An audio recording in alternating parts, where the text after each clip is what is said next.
আজকে খুব সুন্দর একটি ফল নিয়ে এসেছি, সেটা হচ্ছে কাঁচা পেঁপে। আমি আমার আরও একটা ভিডিওতে পাকা পেঁপে খেলে কি হয় সেটা বলছি। এখন আমার এই ভিডিওতে বলবো কাঁচা পেঁপে খেলে কি হয়। যাদের প্রচণ্ড পরিমাণে গ্যাস, এত গ্যাসের জন্য মানে তার শ্বাস প্রশ্বাস অলরেডি আনতে অনেক কষ্ট হয়।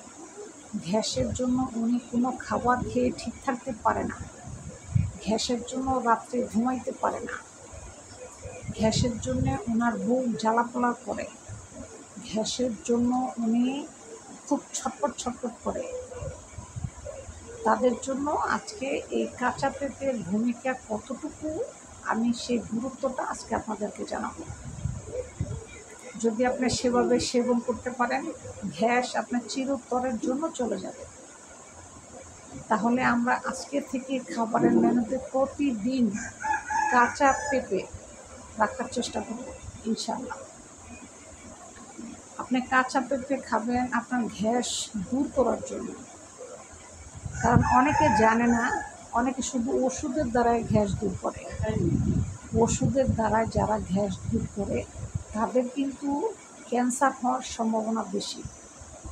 তাই আপনি প্রাকৃতিক ফল দ্বারা যদি গ্যাস দূর করতে পারেন তাহলে সেটা অত্যন্তই ভালো।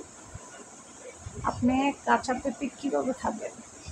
কাঁচা পেঁপে আপনি কাঁচা খেতে পারেন, ইভেন হালকা একটু লবণ ছিটিয়ে দিয়ে অল্প একটু পানি দিয়ে হাফ সিদ্ধ, পুরা ফুল সিদ্ধ না, হাফ সিদ্ধ করে হালকা একটু লবণ ছিটিয়ে দিয়ে আপনি প্রতিদিন এক বাটি কাঁচা পেঁপে আপনি খাবেন।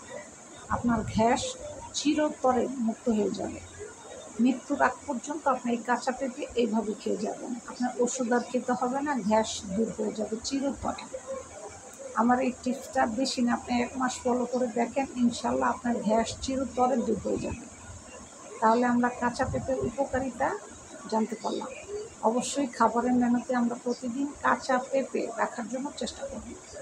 খাবেন, কাঁচাও খেতে পারবেন, আর হাফ সিদ্ধ করে একটু লবণ ছিটাই দিয়ে হাফ সিদ্ধ করে এক বাটি বা 1 প্লেট খালি পেটে এই পেঁপেটা আপনি খাবেন।